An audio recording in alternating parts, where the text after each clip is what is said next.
गांव के अंत में पेड़ के नीचे अरविंद होटल के मालिक अरविंद वो कार्तिक होटल के मालिक कार्तिक से मिलने का इंतजार कर रहे थे। ये क्या, अभी तक आया क्यों नहीं? इंतजार करते करते आधा घंटा हो गया है। आएगा भी या नहीं? फोन कर रहा हूँ तो उठा नहीं रहा है। और 10 मिनट देख लेता हूँ, नहीं तो मैं भी यहाँ से चला जाऊंगा। जैसे भी हो मैं अनामिका का गुस्सा का बदला लेकर रहूंगा। ऐसा वो सोच ही रहे थे, तब तक कार्तिक होटल के मालिक कार्तिक अपने कार से वहाँ पहुँच जाते हैं। पेड़ के नीचे गाड़ी से आके उतरता है। वो हाथ मिलाता है, अरविंद भी हाथ मिलाते हैं, पर दोनों के चेहरे पे किसी भी तरह की कोई खुशी नहीं थी। दोनों के चेहरे से दुख झलक रहा था। कार्तिक, तुमने अनामिका के बारे में कुछ सोचा क्या? सोचने की क्या जरूरत है, उससे छुटकारा पाना ही बेहतर होगा। हत्या ठीक नहीं है कार्तिक। हमारे लिए व्यवसाय में अनामिका के साथ प्रतिद्वंदिता है, लेकिन व्यक्तिगत तो कुछ भी नहीं। ऐसी बात है तो हमारे पास एक ही रास्ता है। हमें मुंह मांगी कीमत देकर ऐसे किसी से कहना होगा जो ढेर सारे तेलचट्टा और छिपकलियों को वहाँ पे लाने का इंतजाम कर सके। फिर हम वहाँ पे पुलिस को फोन करके बुलाएंगे और अनामिका को अरेस्ट करवा देंगे। फिर जब अनामिका जेल चली जाएगी, जिन लोगों ने उसे उधार में पैसे दिए थे वो उसके घर को नीलाम कर देंगे और इस तरह अनामिका खुद ब खुद सड़क पे आ जाएगी। ये सुनकर अरविंद को मन में थोड़ी शांति मिलती है। ये अच्छा है कार्तिक, ऐसा कर सकते हैं। ठीक है अरविंद, ये बात हमारे बीच में ही रहे, कोई तीसरा आदमी ना जान पाए। किसी तीसरे कान को कानो कान खबर नहीं होनी चाहिए। उस समय में मेन रोड में बस 3 ही होटल थे। एक अरविंद का होटल, दूसरा कार्तिक का होटल और तीसरा अनामिका का होटल। कार्तिक और अरविंद के होटल में ग्राहक बहुत ज्यादा आते नहीं थे, पर अनामिका के होटल में मानो भीड़ लग जाती थी। काउंटर पे बैठी शारदा खुश होके, हे भगवान, बहुत मेहनत से मेरी बहू ने इस होटल को शुरू किया है। बस देखिएगा कि कोई बुरी नजर ना लगे, बुरी नजर इस होटल से दूर रहे। इस तरह मनी मन प्रार्थना करती है। उधर अनामिका जिसे जो चीज चाहिए होती है उसे देती है। इसी के साथ प्लेट हटाकर वो टेबल भी साफ करती है। इसी तरह दिन गुजर रहे थे। अनामिका का होटल बहुत अच्छा चल रहा था। वो बहुत अच्छे पैसे कमा रही थी। ये सब कुछ अरविंद और कार्तिक को देखकर बहुत ईर्ष्या हो रही थी। शरत जो अनामिका के होटल में रसोइया का काम करता था, उससे जाके वो दोनों मिले। अरविंद के हाथ में पैसों की गड्डी थी और कार्तिक के हाथ में बंदूक। शरत, उसकी पत्नी कामिनी और बेटी कीर्ति ये सब देखकर बहुत घबरा गए। देखो शरत, जैसा मैं कहता हूँ वैसा करो। ये पैसे लो और अपने परिवार के साथ यहाँ से कहीं दूर चले जाओ, नहीं तो ये बंदूक उठाओ, अपने परिवार को गोली मार दो और खुद भी गोली मार के यहीं मर जाओ। उसकी बातें सुन के शरत काफी देर सोचा और फिर उसके हाथों से पैसे ले लिया। ये देखकर अरविंद और कार्तिक हंस पड़े। फिर अगले दिन जब शरत अनामिका के होटल में काम करने जाता है, वो प्लास्टिक की छिपकली चावल के अंदर रख देता है और दाल के अंदर कॉकरोच डाल देता है। उसके बाद वो ऐसा भाव करता है जैसे उसे कुछ पता ही ना हो। अनामिका को कहकर अपने परिवार को साथ लेके वो बस स्टैंड जाता है और वहाँ से परिवार के साथ भाग जाता है। थोड़ी देर बाद जब अनामिका के होटल में लोग खाना खाने के लिए आते हैं, तो चावल में छिपकली और दाल में कॉकरोच देखकर वो डर जाते हैं और वहाँ से भागने लगते हैं। खबर मिलते ही पुलिस भी अनामिका के होटल में आ जाती है। अनामिका को अरेस्ट करके वो उसे जेल भेज देते हैं। आखिरकार कार्तिक और अरविंद के परिकल्पना के अनुसार अनामिका का होटल बंद हो जाता है। मुरारी लाल, जिन्होंने होटल के लिए पैसे दिए थे, वो अनामिका के सारे पैसे और जो घर शारदा रहती थी वो ले लेते हैं।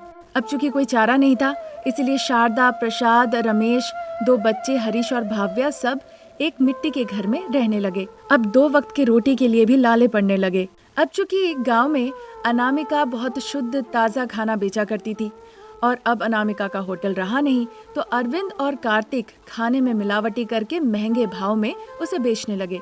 अब कोई चारा नहीं था। जिनके पास पैसे थे वो पैसे खर्च करके उनके होटल में खाना खाने जाते थे और अगर गलती से भी उनके खिलाफ कुछ बोला तो उन्हें धमकी मिलती थी। कई दफे वो लोगों को मुंह बंद रखने के लिए उल्टा पैसा भी दिया करते थे, ताकि देख के ऐसा लगे कि खाना भी बहुत स्वादिष्ट है और वहाँ पे लोगों का बर्ताव भी बहुत अच्छा है। फिर एक दिन अनामिका जेल से वापस घर लौट आई। अनामिका को देखकर सभी लोग जेल अनामिका कहकर मजाक उड़ाना शुरू कर दिए। अनामिका की आंखें भर आए। वो रोते रोते घर लौट आई, पर वहाँ पे कोई और ही रह रहा था। किसी से पता चला कि उनका परिवार गांव के अंत में एक मिट्टी के घर में रह रहा है। फिर अनामिका उस घर में जाती है। अनामिका को देखकर सभी लोग बहुत खुश होते हैं। अनामिका शारदा को गले लगाकर बहुत रोती है। शारदा उसे समझाती है। हरीश भव्या भी अपनी माँ को गले लगा लेते हैं। फिर सभी लोग बेंच पे बैठते हैं। मुझे पता चला ये सब कुछ वो अरविंद और कार्तिक ने मिलके किया है। बहू, तुम जेल में थी तो मैं उन्हें कुछ कह नहीं पाई। अब तुम वापस आ गई हो, अब उन्हें सबक सिखाना ही पड़ेगा। ठीक है माँ जी, हम सबक सिखाएंगे, पर जैसा बड़े कहते हैं जहाँ खत्म हुई है वहीं से हम शुरुआत करेंगे। मेरा होटल चला गया, अब मैं अनामिका जेल होटल शुरू करूंगी और जो कुछ खोया सब वापस ले आऊंगी। फिर से होटल ही बहू? डरिए मत माँ जी, पहले जैसा अब नहीं। अब अनामिका जेल होटल के हर एक कोने कोने में सीसीटीवी होगा और आपका बेटा सब कुछ मॉनिटर करते रहेंगे। पर इतने पैसे कहाँ से आएंगे अनामिका? मेरी माँ ने जो मुझे जमीन दिया था मैंने उसे गिरवी रख दिया है। पिताजी को कहा है कि पैसे लाने के लिए, अब तक वो आ ही रहे होंगे। ऐसा अनामिका कह रही थी, तब तक उसके पिताजी रमन पैसे लेकर आ जाते हैं। वो पैसे लेकर अनामिका थोड़ी देर बातचीत करती है और फिर वहाँ से चली जाती है। अनामिका अपने परिवार की मदद से पिता के दिए हुए पैसों से अनामिका जेल होटल के नाम से एक होटल शुरू करती है। बिल्कुल नए रंगत के साथ अनामिका जेल होटल बिल्कुल चमकने लगता है। फिर माइक लेके Anamika, welcome to Anamika jail hotel. अंदर देखने में बिल्कुल जेल जैसा है। हर एक टेबल लॉकअप के अंदर है, जहाँ पे तरह तरह की चाय, कॉफी, टिफिन, बिरयानी, तरह तरह के पकवान मिलेंगे जो कि खाने में बहुत ही स्वादिष्ट होंगे, वो भी कम दामों में। उसकी बातें सुन के लोगों को लगने लगता है कि आखिर में ये जेल होटल है कैसा। उस देखने के उत्साह के साथ लोग भीड़ लगा के होटल के अंदर जाने लगते हैं। अंदर बिल्कुल जेल जैसा। लोग आश्चर्यचकित होने के साथ साथ रोमांचित होने का भी भरपूर मजा लिया। इस तरह अनामिका जेल से एक सफल अनामिका जेल होटल की शुरुआत की और उसमें वो सफल भी रही। अनामिका एक बार फिर से अपने पुराने दिनों वाली सारी खुशियाँ वापस ले आए और पूरे परिवार खुशी खुशी जीवन बिताने लगे। आज की कहानी यहीं तक। नई कहानी लेकर फिर हाजिर होंगे। नमस्कार। एक आश्रम में एक ऋषि के पास एक गाय थी। वो उसे गाय माता मानते थे, उसके साथ स्नेह और अच्छा व्यवहार करते थे। एक दिन हरी घास खिलाते खिलाते, गौ माता, मैं हिमालय जाकर प्रार्थना करूंगा, बाबा का दर्शन करके आऊंगा। मेरी भक्त शारदा के पास मैं तुम्हें छोड़कर जाऊंगा। जिस तरह से तुम मेरी आज्ञाकारी बन के रहती हो, उसके पास भी ऐसे ही रहना। ऐसा कहने पर गाय ने भी हाँ कहकर सर हिलाया। ठीक उसी वक्त शारदा और प्रसाद की दंपति महर्षि के पास आते हैं। महर्षि को देखकर वो दोनों हाथ जोड़ के प्रणाम करते हैं। महर्षि उन्हें देखकर कहते हैं, तुम लोगों का मंगल हो। उनके कहने पर गौ माता भी अपना सर हिलाती है। शारदा प्रसाद दोनों ही आश्रम में महर्षि के पास जाकर बैठते हैं। तुम दोनों यहाँ पे बैठो, तुम लोगों से मुझे कुछ बात करनी है। महर्षि के ऐसे कहने पर शारदा और प्रसाद वहाँ पर जाके कुर्सी पे बैठते हैं। देखो, तुम लोग पुण्य दंपति हो। मैं हिमालय जा रहा हूँ, बाबा का दर्शन करके आऊंगा। तब तक के लिए तुम लोग गौ माता का अच्छे से ख्याल रखना। महान प्रसाद के रूप में हम देखभाल करेंगे। ऐसा कहकर ऋषि मुनि, शारदा और प्रसाद तीनों गौ माता के पास आकर उसे घास खिलाने लगते हैं। गौ माता, जब तक मैं लौट के नहीं आता हूँ, ये पुण्य दंपति आपकी देखभाल करेगी। उनके पास आज्ञाकारी बन के रहना। उनके कहने पर गाय ने भी सर हिलाकर हाँ कह दिया। फिर शारदा और प्रसाद गौ माता को साथ में लेकर अपने घर लौट आए।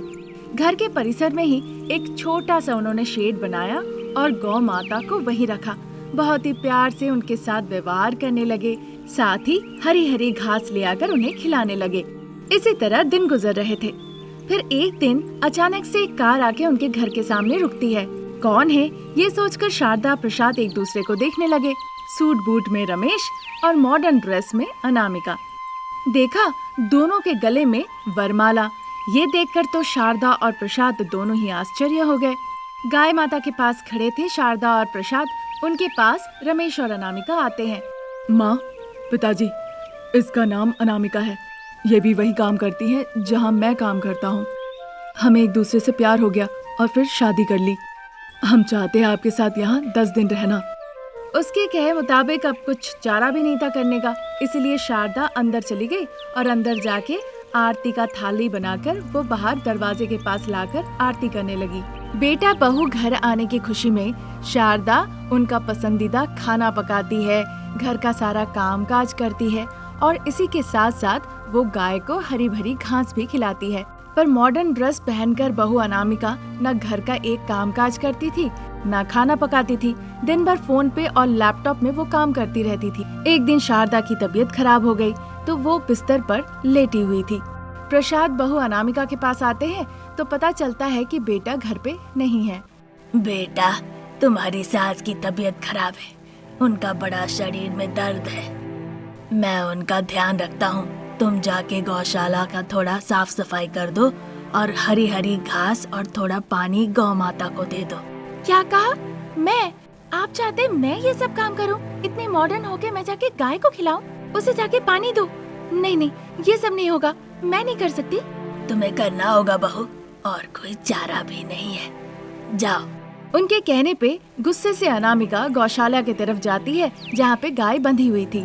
चारों तरफ गोबर था, ऊपर से गोबर का दुर्गंध भी। अनामिका से वो सब बर्दाश्त नहीं हो रहा था। वो गुस्से में डांटते डांटते गौ माता को चारा खिलाने लगी। चूँकि गंदे जगह पे वो खाने दिए थी, इसलिए गाय माता खा नहीं रही थी। ये देखकर अनामिका को बड़ा गुस्सा आया। एक छड़ी उठाई और गौ माता को वो पीटने लगी। दर्द के मारे गाय के आंखों से आंसू निकलने लगे। ये सुनकर शारदा और प्रसाद अंदर से बाहर निकल आए। तब तक महर्षि गौ माता के सामने आकर प्रकट हो जाते हैं। तुम्हें इतना अहंकार, समय के साथ साथ तुम बदल गए। अब तुम मेरे गाय को मारने लगे हो। मेरी गौ माता को जितनी तकलीफ हुई, अब तुम लोगों को भी उतना ही दर्द और तकलीफ होगी। जिस तरह गौ माता ने तकलीफ में आंसू बहाए हैं, वैसे ही तुम्हारे आंसू बहेंगे। महर्षि ने अभिशाप दिया। उसी के साथ मॉडर्न ड्रेस में बहू रानी अचानक से गाय बन गई। बस उसका सर अनामिका का सर जैसा रह गया। ये देखकर शारदा और प्रसाद दुखी होकर महर्षि के पास जाते हैं। वो रोते रोते महर्षि के पैर पकड़ लेते हैं। महर्षि, माफ कर दीजिए, हमारी बहू से गलती हो गई, उसे इस श्राप से मुक्त कीजिए।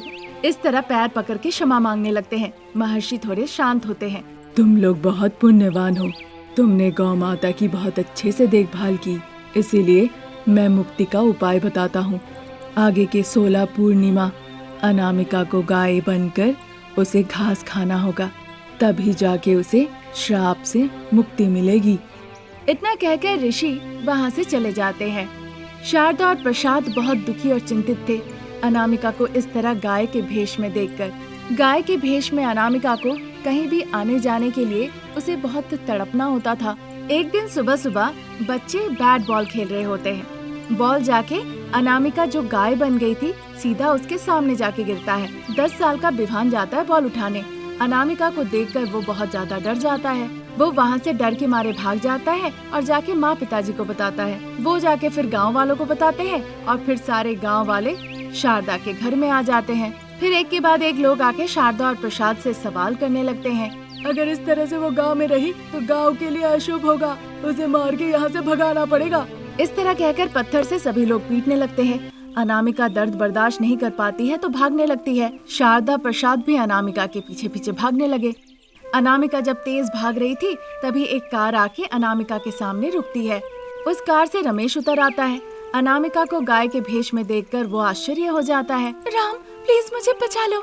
वो कह ही रही थी तब तक शारदा और प्रसाद रमेश के पास आते हैं। वो रमेश को देखकर बहुत खुश होते हैं और पूरी बात खुल के बताते हैं। देखिए, मेरी पत्नी गाय बन गई है, वो आपको कोई क्षति नहीं पहुंचाएगी। कोई अशुभ नहीं होने वाला है गांव में, मुझ पे भरोसा कीजिए। इस तरह गांव वाले से कहकर वो अनामिका को साथ लेके घर लौट आता है। फिर पूरा 16 पूर्णिमा वो अनामिका को हरी हरी घास खिलाते हैं। फिर 16वां पूर्णिमा के दिन अनामिका जो गाय बन चुकी थी वो बदल के फिर से पुरानी अनामिका का भेष ले लेती है। इसी के साथ महर्षि और वो गाय दोनों प्रकट हो जाते हैं। सभी लोग हाथ जोड़ के उन्हें प्रणाम करते हैं।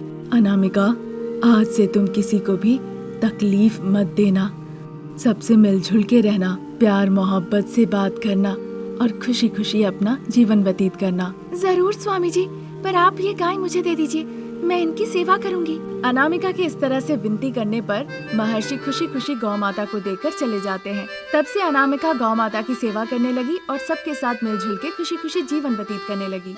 ये थी आज की स्टोरी। नई कहानी लेके फिर हाजिर होंगे। नमस्कार।